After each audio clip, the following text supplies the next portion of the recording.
your new friends. Hey guys, welcome back to the Tea Party Podcast. It's the podcast where you find new friends and new music.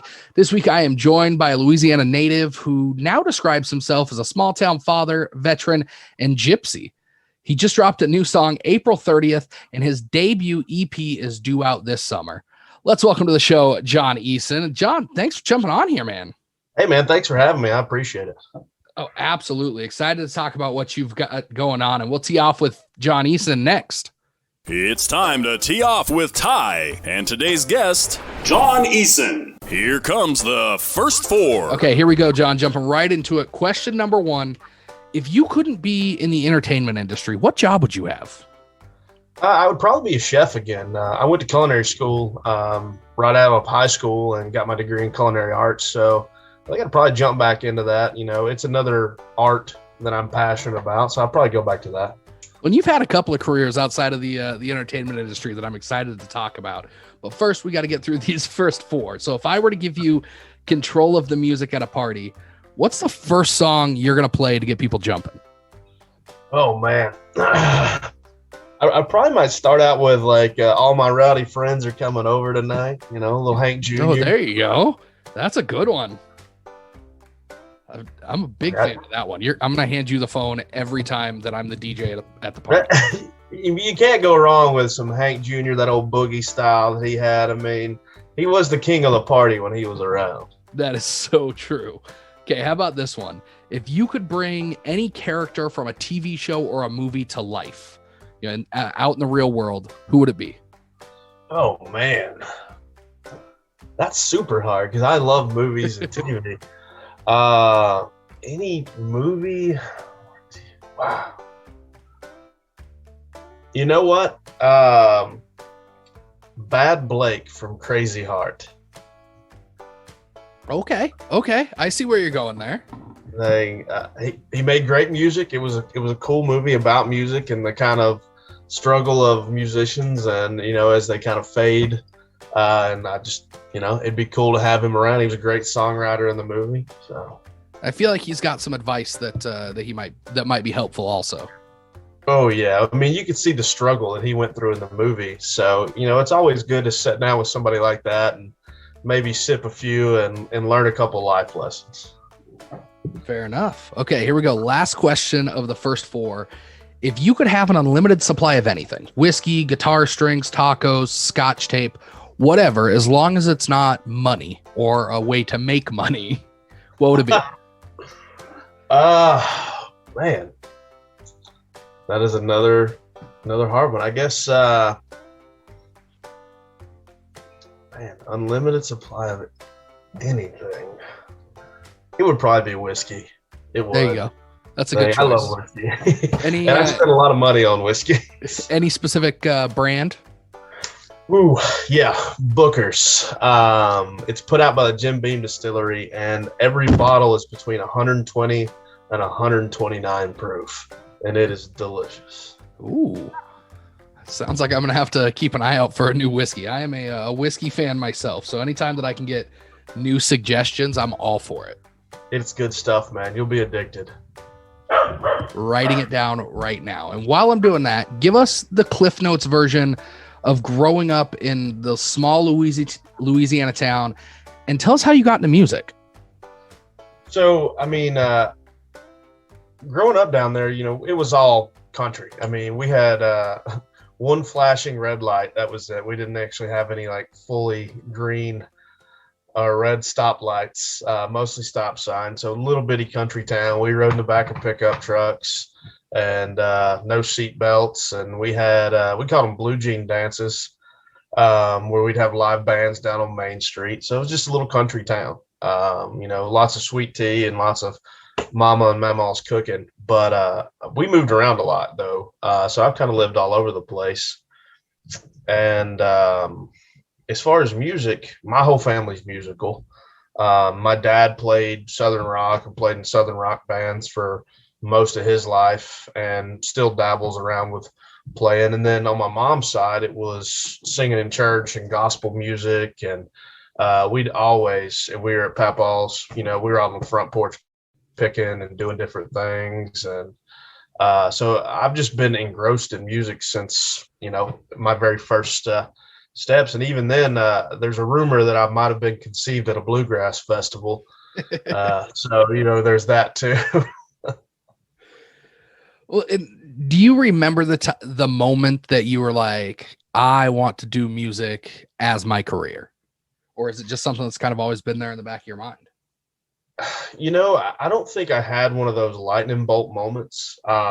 It's been like a weight on my shoulders that I can never get rid of. And that kind of sounds bad to say, like a weight, but I tried to do so many of the get a real job things where you feel like, oh no, I need to be responsible and this isn't a viable thing. And some of that could be from, a couple times not having faith that I was good enough to do this, but it never went away. And I do remember back in 2018, and it was a very quick decision that I finally said, you know what, this just isn't going away. And there's really nothing else that makes me as happy as this. So I made a decision, I think it was right before October of 2018. I sold everything I owned. I bought a little black pickup truck that didn't go in reverse and moved to Nashville. Didn't know a soul here, and just said, I'm just going to do this and I'm going to make it work, hell or high water. Man, if sold everything I own and bought a broken truck to move to Nashville isn't a country song already, you need to write that one. But you had a couple of careers. We mentioned that before this, one of them being a chef and a baker. And I hear a lot of people compare chefs and bakers to one of two other professions.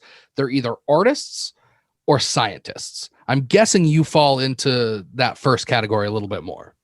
Well, I definitely think of it as an art, but chemistry and baking are hand in hand. I mean, it really is essentially a chemistry that you're doing, but I think science is art as well. I mean, you ever been to one of those museums where they do things with the electricity and stuff? That's art. And there's people who create art out of it. So I don't think it has to be one or the other. That's fair. That's a really good way of putting it. That also explains why I failed both chemistry and home ec. So, making me feel better already, John.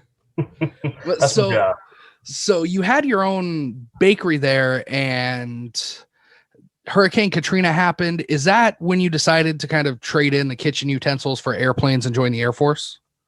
Yeah. It was one of the, at the time, I've always been a fan of the military, but I didn't see myself having a career. But at the time I was like, I got to do something. And you know what? This sounds like a new adventure for me. And being the gypsy soul that I have, anything that seems interesting is something I want to tackle. It's that new adventure. And I'm real bad about jumping in head first and not wasting any time. And pretty much that's what I did. I did go down to New Orleans and haul debris and everything to make a living until it came time to join up. But I just kind of went in and didn't waste any time. What was it about the Air Force? My dad spent 20 years, or my stepdad spent 20 years in the Navy, and I've talked to him a lot about what it was that made him choose that branch. So I know a lot of times it's a really personal question, but was there something that pushed you to the Air Force over the other branches? Honestly, I wanted to join the Marines. That was my first choice, but I do have a mother, and she loves her baby boy, and she did not want me going into something that she thought was going to be more combat intensive. So I conceded, to save her the worry, and she is a worrier, to go to the Air Force, because the recruiter lied his butt off and said, you'll never deploy. And then, after 5 deployments, Yep. But I honestly, I loved every second of it. I would not trade a minute, a single deployment or a second of what I did for the people that I met and everything. It was truly a joy. Well, and I think that's what I hear the most when it comes to talking to veterans about their service time is when you ask them what their favorite part of it was always meeting other people, seeing new places. yeah, you get to meet a lot of, and it's not just meeting new people. You become brothers, and and then you have sisters, and the people that you meet, they become your family, because most of the time you're moving away, you don't have any family there, and so you need those people in your life. And me, I left home when I was right at 18 and really haven't been back since.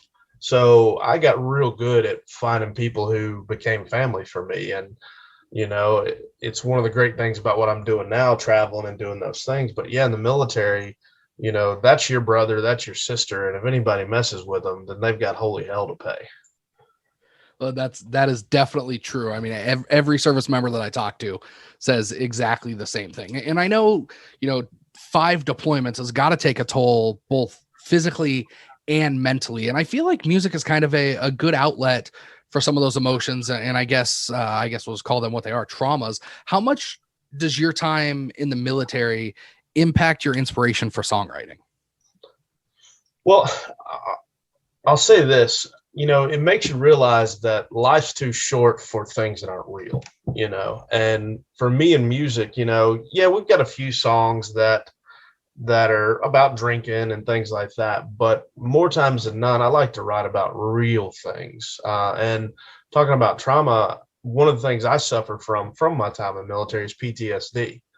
And the very first song I released when I came to Nashville was a song about PTSD and veterans. And it was a way to give people just a little window into what they deal with and what might be going on in their minds. And it was called Gun From My Hands. And people are like, that's too sad, you can't release that music. And I said, no, it's just what it's supposed to be. And if it makes you feel that, then you can realize just a little bit of what that guy's going through.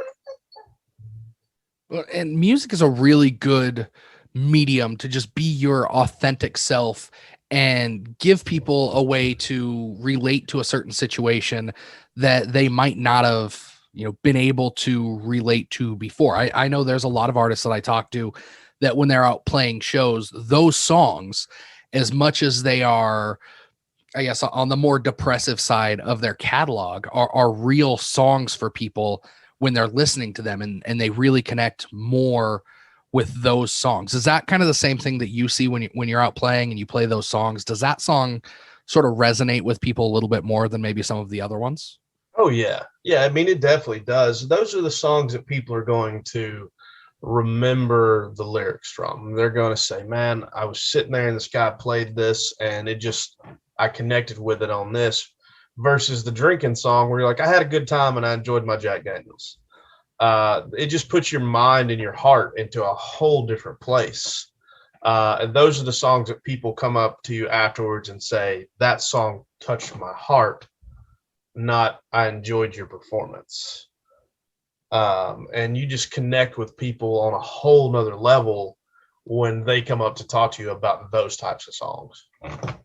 Well, and you mentioned that was one of the first ones that you put out when you moved to Nashville. Was there anything that you wish that you would have known about putting out a song like that? And I guess just songs in general in Nashville that now? I will say a lot of people, we rush down here, we rush to put music out. And I wish I would have worked a little bit harder on the production value of it. But I also have to say that, things happen in a time and a place when they're supposed to. And I maybe as I grew, I would have changed that song. It would have been something different. So, it's tough because I've gotten better since I've come to Nashville, because this has become what I do. And the more hours you put into something, the better you become at it. So it's kind of a bittersweet, I guess, of saying I might have done it better, but I might have made it something different. That's fair. That is a very fair way to look at it. And I definitely want to discuss your songwriting and the thoughts behind putting out songs a little bit more. But I think before we do that, it's only fair that we give everybody kind of a taste of what your music is. And before we do that, how would you describe your sound or your style to somebody that's never heard it before? When I think of it in my mind, I think of a mix of old country, Southern rock, and blues. And having listened to quite a few of your songs here recently. I would agree with that. I think that's a great way to describe it. And the first song we have for everybody to kind of get that feeling is a song that you just put out on April 30th. It's called Home is the Highway. Give us the backstory of what inspired this song, and then tell us what the writing process was like. So, I mean, really the inspiration was just being on the road. And I mean, we took a couple embellishments on locations and things like that, but the spirit of the song was just me enjoying being on the road and feeling so at home doing the shows where you drive 8 hours and you play 4 hours and you go sleep in your truck for 4 hours and you get up and you do it again, and just waking up with a smile on my face and just saying, I love doing this. And being so thankful and feeling blessed that, you know, I'm literally living not only my dream, but other people's dreams who wish they were doing the same thing that I could be, or that I am, and that they're not. So we took the spirit of that and we wrote the song, and we just tried to pour everything that I was feeling about being out on the road and loving that and feeling that gypsy soul and everything. We tried to pour all that into it. And, you know, we poured a lot of stuff in the beginning verses of where I came from and things in the second about, you know, where my sound came from and things that were important to me musically. And then we just tried to put as much of the spirit of being at home on the highway into the song as we could. Well, here, let's give everybody a chance to hear it now. This one is called Home is the Highway. It's brand new music from John Eason.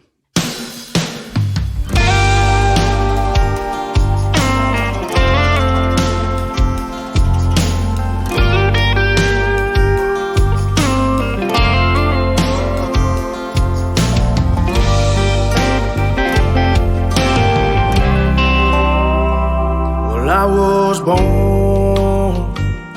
on the bayou, Red River running through my veins, a sound of gospel on Sunday morning hit me like a long black train. Well, I caught the blues, I went to Memphis. They had a killer, they had a king. I found some cash, I found my sound. It was pouring out of 6 steel strings. Home is the highway that runs from stage to stage. Home is the highway, and I ride to live, and I live to play.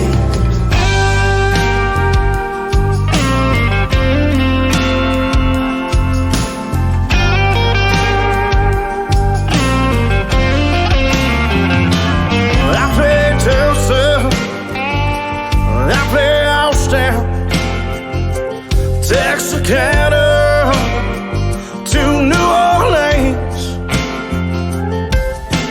cocaine and Tennessee whiskey run through me like gasoline. Home is a highway that runs from stage to stage.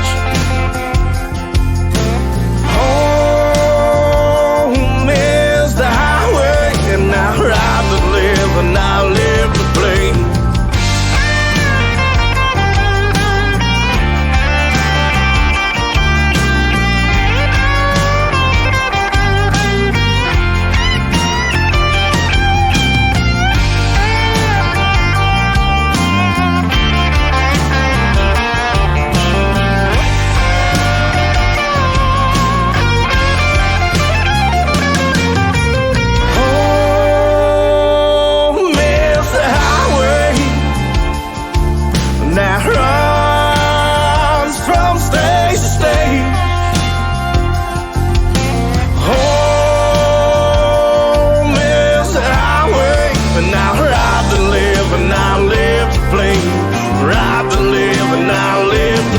and I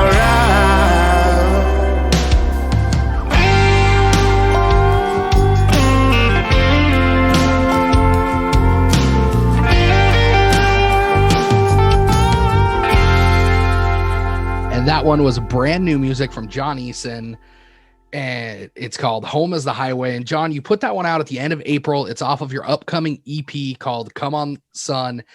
And I'm always kind of intrigued by how artists come up with the names of their projects. This one is you have a track on the EP called Come On Son, but where did the inspiration to name the EP Come On Son come from? You know, we toyed around with a lot of them, and we're trying to figure out, you know, a song on there that kind of just imbued the sound that we're going for. And you know, the song Come On Son, it's kind of a truck driving song, which I can relate to. My dad was a truck driver for a long time, and one of my co-writers did a lot of truck driving. And you know, they are kind of gypsies, you know, they're out there going from place to place. And I feel that spirit in me, and I love that. So that song really spoke to me to make it the title of the album. And I can just, you know, if it wasn't for music and I had all the money in the world, I think that's what I would do. I would just get up every day and just chase the sun and go to a different place and a different time and go all over the world. And I mean, probably hop on my motorcycle and sleep at a different campground in a different town every day and just, you know, have a love affair with the sun. So that's why that one just kind of spoke to me. And again, just like all of your other songs and what you've put out, this feels like it has a very personal connection to you and to your life, and a very authentic connection overall. And it's coming off of this time where everybody's been kind of in this introspective, inner looking kind of a way over the last year or so. Is this something that you had kind of had planned for 2020, or did it come out of something that, you know, came out of 2020, I guess is the best way to ask that? You know, Home is the Highway kind of came out of 2020, because that's when I, you know, crazily enough, was afforded the opportunity to become a musician full time. And so that's where a lot of that came from. And I didn't have a plan on putting an EP out. You know, I didn't have the funds at the time. And luckily, through my two co-writers for this EP, Zach Hennard and Hal Odell, we pulled our funds together, and Zach's like, let's just do it, man. I believe in you. You believe in you. And let's put some music out there and see if the people believe in you. And so that's what we've tried to do, is just build fans and try to make some great music that we thought people would love and that we loved. We've got another song here for everybody to love. It's the title track off of the EP called Come On Son. Give us a story about this song. You know, again, it was that traveling thing. And I'm trying to remember exactly where we got the idea. I'm pretty sure it was Zach had you know, a couple words tucked away, which is what we do a lot of times as songwriters. We'll tuck it into a notepad or something. And I was like, I can dig that, chasing the sun. And the song kind of morphed from just chasing the sun to this guy who was just in love with the sun, because that's what he did every day. Was in the morning he woke up and he saw her, and in the evening time he was chasing her, and back and forth and back and forth. And again, like I said, that speaks to me on this whole other level, because there's people that's all they do, you know, every single day is, come on, son, you know, I'm looking for you.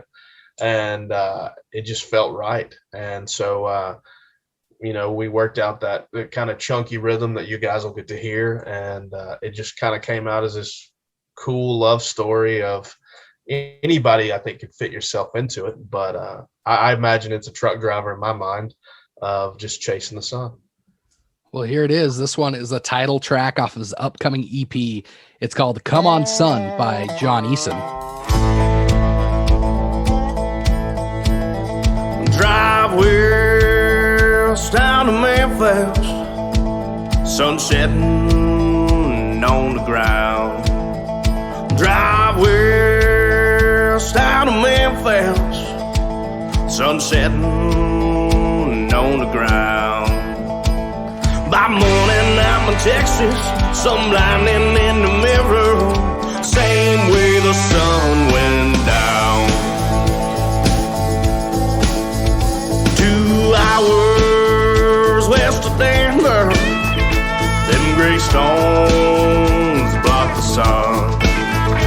2 hours west of Denver, them gray stones block the sun.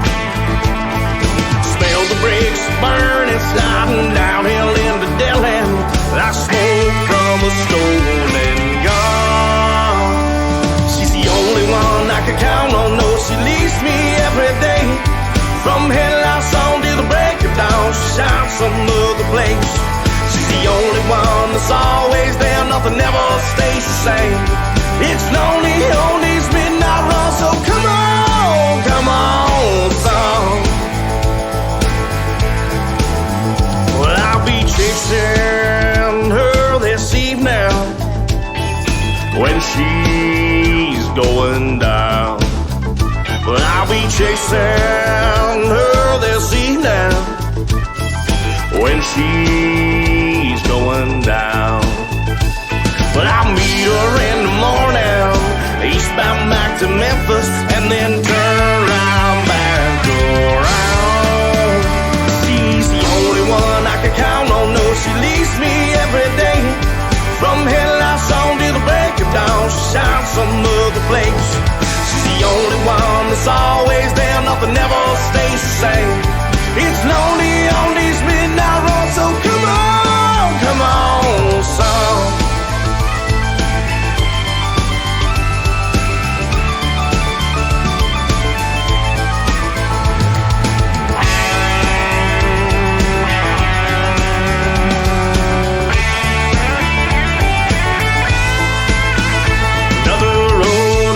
Town never done. Get her, rise up, come on, son. She's the only one I can count on, no, she leaves me every day. From headlights on till the break of dawn, she shines some other place. She's the only one that's always there, nothing ever stays the same. It's lonely on these midnight runs, so come on, son. Drive west down to Memphis, sun setting on the ground. Drive west down to Memphis, sun setting on the ground. By morning I'm in Texas, some lightning in the mirror, same way the sun went down.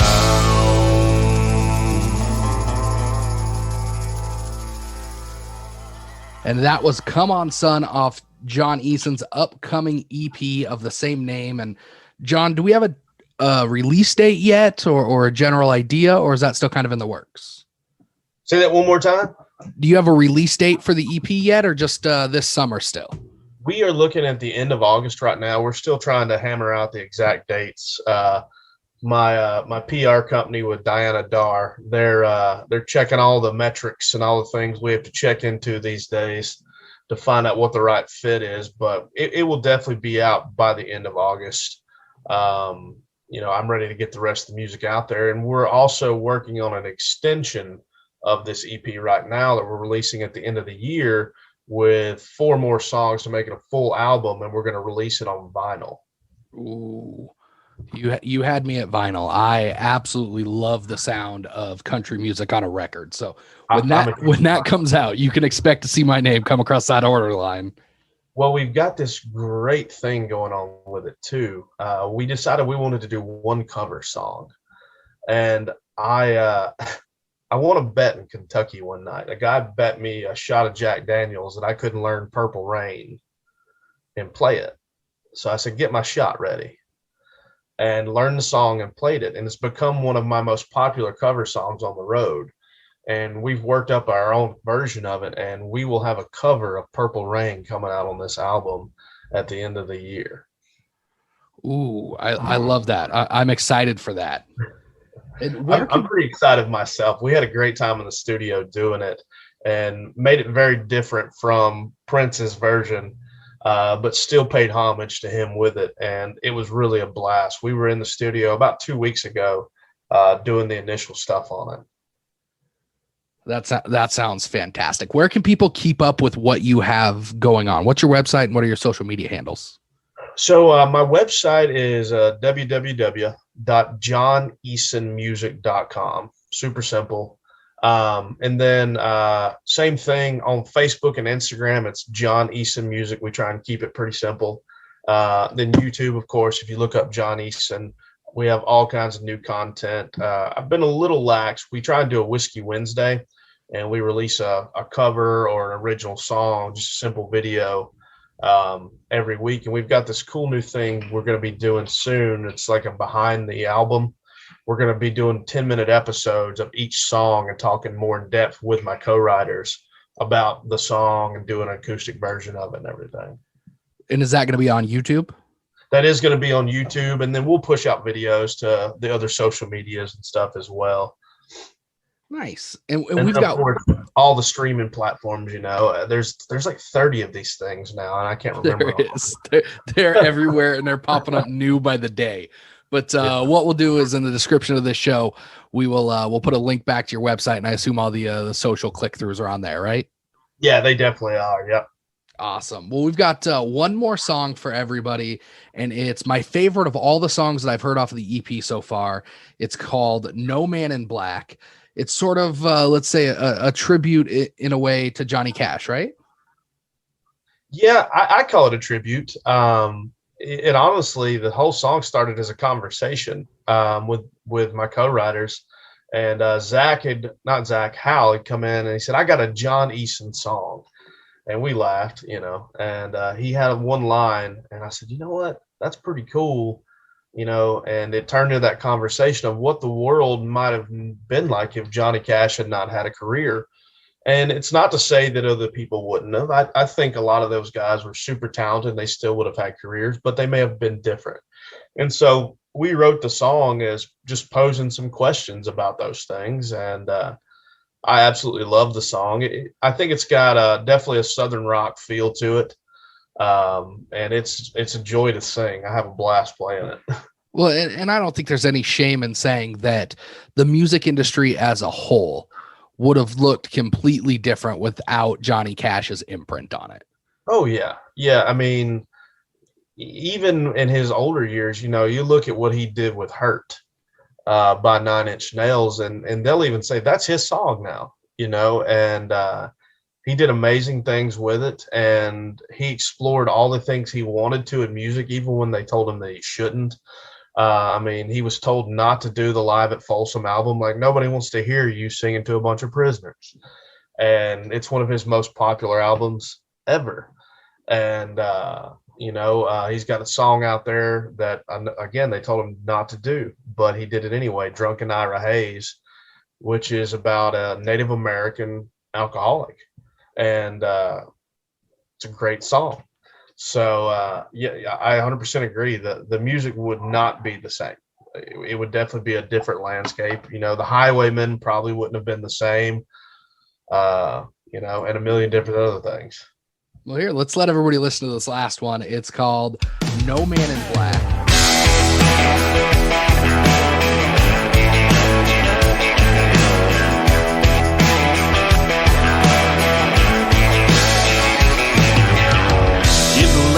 Gospel, there ain't no hell sign. If there ain't no Sam Phillips, wouldn't be no Tennessee 3. If the stars don't light up and then this train goes off the tracks, well, it ain't my kind of music if there ain't no man in black, no man in black, no Johnny Cash, no ring of fire, no walk of life. Ain't no boy named Sue, no folks in prison, no getting rich, and there ain't no cocaine blues.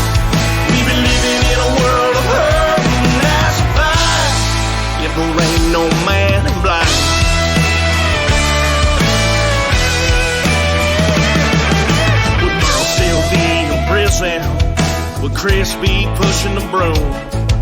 Could Dylan still sing country? Wouldn't be no Johnny and June. If the stars don't light up, then this train goes off the tracks. Well, it ain't my kind of music if there ain't no man in black. No ring of fire, no walk of light. Ain't no boy named Sue. No folks from prison, no get rich. And there ain't no cocaine blues. We be living in a world of hurt, and that's a fact. If there ain't no man in black.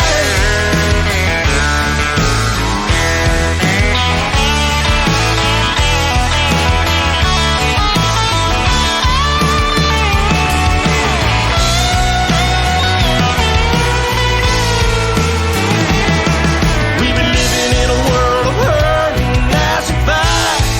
If there ain't no man in black, no Johnny Cash, no ring of fire, no walk the line. Ain't no boy named Sue, no folks in prison, no getting rhythm, and there ain't no cocaine blues. We be living in a world of hurt, and that's a fact. We be living in a world of hurt, and that's a fact. If there ain't no man in black, there ain't no man in black. No man in black. Oh, no man in black. Yeah.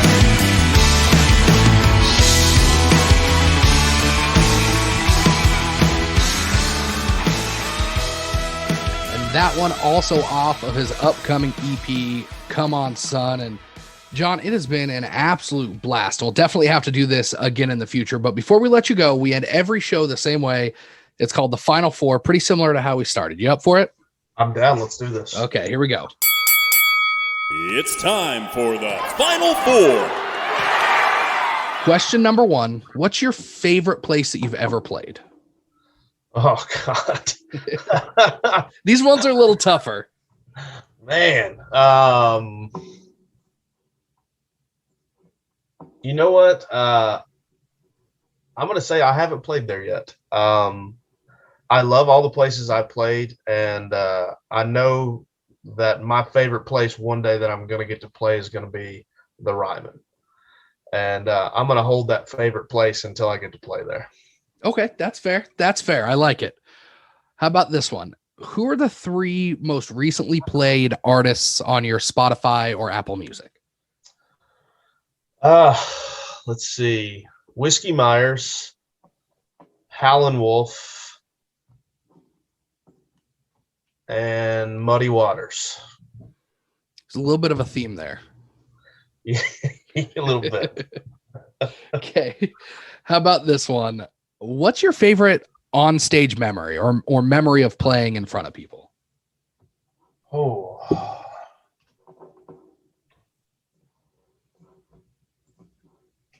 You know what? When I first got here, I played at a little place called Courtney's. They kind of took me in and gave me a job. And they had a stage, and they would let me play on the weekends sometimes. And my kids come to visit from New York. And I remember playing, and one of my daughters was saying to somebody, "That's my daddy up there." And that is definitely one of my greatest memories, being on stage. Well, I can imagine. I've got a 7-year-old that's still kind of in that wonderment of all the little things I can do. I can only imagine, how excited she was to say something like that and to see you up on stage. Oh yeah, it's we're superheroes, and we got to enjoy it while we can. Right. Here we go, John. Last question. If you could pick one thing for people to take away from this podcast and your music in general, what would it be? I told you, these ones are tough. This is just tough, but I like it. I like to dig into the deep stuff. I would say that I think, if anything, is that if they want to take away something from this podcast and something about me, is that if anything, I just want to make not necessarily country music or southern rock music or blues music, but I want to make real music. And if I had to call music that I want to do anything, I want to call it real. And if people could take something away, I think that'd be it. I love it, man. Thank you so much for jumping on here. It's been a blast. And like I said, we'll definitely do it again in the future. Thank you, brother. I enjoyed the heck out of it. Absolutely. Guys, that was another episode of the Tea Party Podcast, the country music podcast where you find new friends and new music like John Eason and his upcoming EP, Come On Son. Go tee off on the like button at facebook.com/Tea Party Podcast. This has been a Tea Party Communications production. Theme music created by Jesse Quandt. Announcer voiceovers by Jay Gwynn. And as always, hosted by Ty Pisani.